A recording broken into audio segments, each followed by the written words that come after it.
Hi guys, welcome to another Walk and Talk with Ray. We're gonna do it this way today, so you guys have a little view. How we feeling? How we doing? We are at the beginning of June. We are halfway through the year almost. Yeah, June is halfway. And I just had a thought that I wanted to talk with you guys about. I feel like lately I've been really diving into and being convicted and reminded about our gifts, and being reminded about, just the differences that we all have, and how in the long run, how these gifts that God has called all of us to have, right? Complete his creation, right? One day I was, walking as I always do. I was just reminded, and hopefully as we walk, you'll see the birds and different things. But I was just reminded of how there's different birds, right? Like I see eagles and I see hawks. I see the little birds. I see the red cardinal. I see blue jays, There's different species of birds, right? I'm reminded when I see dogs, Chanel's a lab pit mix. There's golden retrievers. There's Yorkies. There's Dalmatians, right? There's humans, right? With humans, there's black humans, there's white humans, there's Hispanic humans, right? And so with all this, the Lord really brought to my attention that even in the species of that animal or person, there's different. And there's no bird or human that's greater than the other, but God made us all different. I'm reminded in Psalms where it says God created me in my mother's womb, right? He created me fearfully and wonderfully made, but he created me. God created me with reverent respect. There was something that God put in me. There's something that God put in you that is not like everybody else because it's not supposed to be. And even in Jeremiah, it talks about, for he formed me in my mother's womb and he consecrated me to him, right? And so with that, we start to think, okay, yeah, I'm not supposed to be like everybody else. And as someone who has compared herself, and the Lord still works with me in this area, I think all of us struggle with it because it's so easy to look at other people and want what they have and want to be like them. But then we forget to look in the mirror and say, God, thank you for who I am. Because if we really think about it, right? Just like there's different types of birds that do different things, right? Like I read about the bald eagle and what they do is going to be different than what a cardinal does, right? A lab pit mix has a different mentality and duty than a Yorkie. And I only say this because my mom's got a Yorkie and I got a lab pit mix, right? My dog is very guarded, like she wants to protect, where the Yorkie's just very demanding, like just pet me all the time. Doesn't mean either dog doesn't deserve love. Doesn't mean the dog doesn't, do the job it's supposed to do. And I think that's the same for us with humans, right? It's so easy to look at someone and be like, oh, they can sing better than me. Or they're good at communicating and organizing. But what are we good at? And the thing that we're good at contributes to what the world needs, right? There's something that someone else has that I need. And there's something that maybe someone else needs that I have. And I think the covetousness and the jealousy and the envy and the bitterness towards others it's dangerous. It's a killer of joy, and it keeps us divided, right? When we tap into what we have and just focus on what God has given us to do, and allow God to bring the right people in. Like say, for example, if you're a good singer and you have other good singers, it's not about outshining each other. It's about coming together to sing whatever it is the Lord that called you to do to sing, so that then it reaches more souls.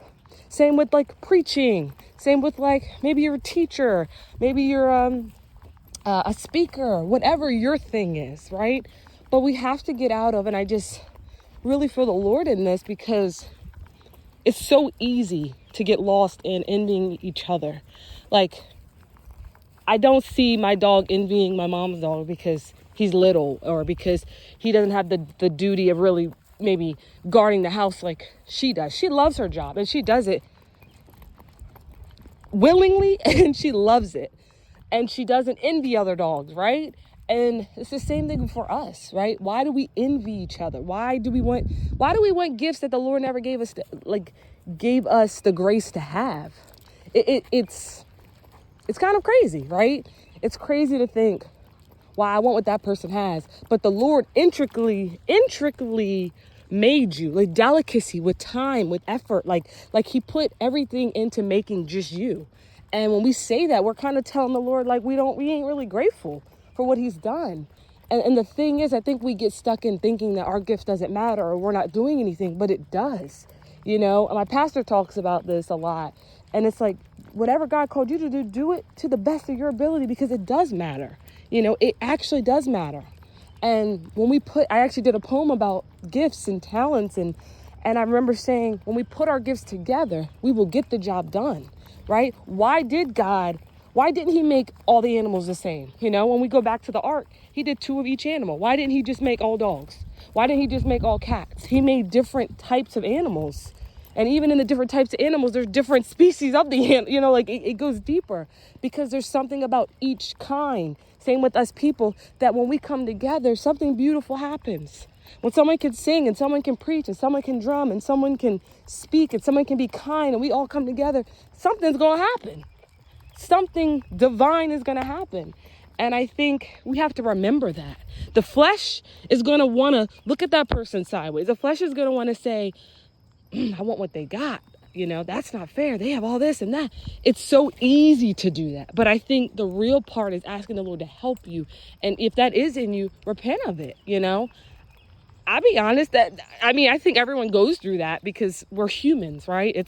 We live in a fallen world. So it's easy to look at people and want what they have, be envious of what they have. But then I think that's when we got to get closer to the Lord and say, God, what do I have? And what can I steward? How can I steward the gifts that I have to honor you, right? And how can I work with this person, or, you know, or even just how can I stop being so envious, or the covetousness and different things. And the Lord will help you and he will show you, because that's what he does when you ask. He listens. And so my encouragement to us this week is to, one, dig deep into yourself. Do you feel like you, oh, there's a bird, see? Geese, there's some geese. Can nobody be as annoying as a geese, right? They poop. Sorry, they annoy me personally, but they have a purpose. They're very loud and they poop everywhere and whatever else purpose they got. But anyway, ask the Lord, you know, if that's in me, God, help me to release it. But then also ask the Lord to help you to find what you're good at, right? I think if we put all our energy into what we're good at and not what other people have, that's a shift right there, right? If we're just so focused on what everybody else has, we forget what we have. And there's something that we have, because why? The Bible tells us that God, he created us fearfully and wonderfully made, with delicacy, with reverent respect, you know, with time, with love. That means each and every one of us has something to offer the world, something to offer to others on behalf of the Lord, because it's the gift he's given you. And I'm learning more and more, our gifts aren't for us. As much as if we are a singer, we want to keep it to ourselves, or we can speak, you know, it's not for us. It's to advance the kingdom. It's to, you know, be the kind person, or to encourage, whatever that is. But we get stuck and it's about me. And it's, once again, fleshly desires. So yes, that's my encouragement to you today. I hope it also opens your eyes when you're walking to see, like if you really slow down, you see different types of birds. You see different types of dogs. And I think we go through the motion of that, right? We see different dogs, cool. We see different birds, cool, right? But when we really think about it, why? Why did God make different birds? Why did God make different dogs? Why did God make different humans? Because we all have something different to offer the world. And when we put those gifts together, we get the job done of what the kingdom has for us to do, right? That's the goal. You know, division is not the goal. So I encourage you guys to do some reflection, and I encourage you guys to open your eyes, really to see this thing like this. It's really beautiful when you slow down and you allow the Lord to show you life in a different way. So, all right. Well, thank you guys for listening, and I hope you enjoyed this walk and talk. I hope it brought calm to your feed, and or if you're listening, I hope it brings calm to you, and I hope it opens your eyes and encourages you to dig a little deeper, to repent if you need to, yeah, and to move forward. All right, Chanel, look, say bye. Chanel says bye. Bye, guys, love you.